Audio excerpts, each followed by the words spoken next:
Hi there, my name is Nina Mapson-Bone and I'm the Managing Director here at Badmouth People. And I'm going to talk to you today about leadership mistakes to avoid.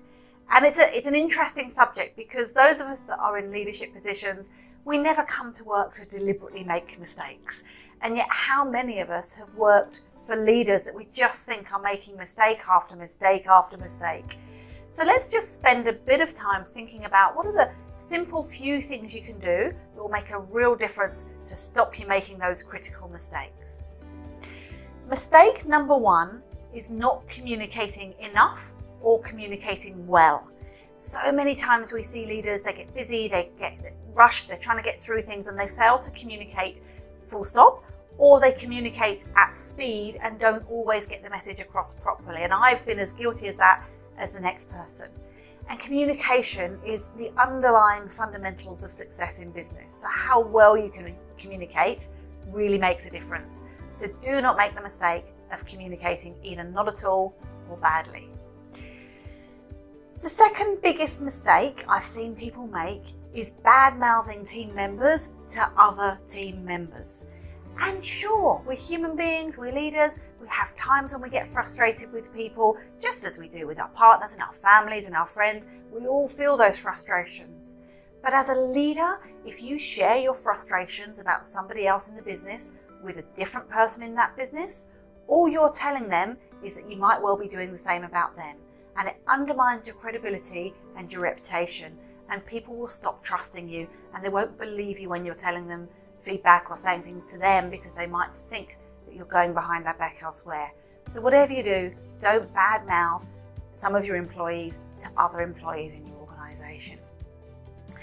The next biggest mistake I see leaders make is to play favourites, and it's really hard because naturally as human beings we all have some people we get on with better or we're more aligned to, we can have a bit of fun with, and others that we just don't naturally gel as with. And yet it's really important that our employees, that our team, our people feel like as their leader we have time for them all equally and that we respect them all equally.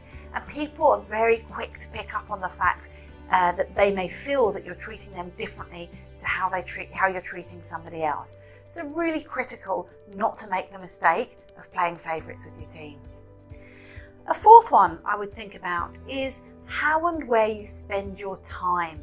It's very easy as a leader to get pulled into all sorts of things, and often as people become leaders for the first time, what they do is try and do all the things they used to do as well as the extra leadership things on top. And ultimately you can only do so much. So where you choose to spend your time and the activities you choose to spend that time on will be critical in how successful you are.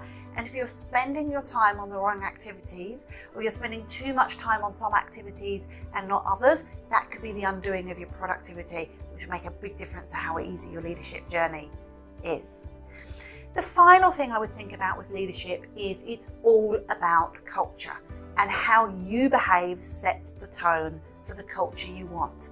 So think about those things that your boss used to do that used to niggle you or annoy you, and make sure you're not doing them yourself, because it's so easy and we've all fallen into the trap of doing exactly what our boss used to do to us. So think about the culture you're setting. Are you putting too much pressure on your staff? Are you being too falsely encouraging? Are you being too critical? Whatever it might be, how you behave and what you say and do sets the culture for your team. So make sure you're not making the mistake of setting a poor culture without even realising that's what you're doing.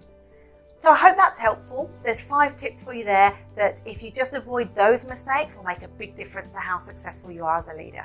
Thanks very much for listening.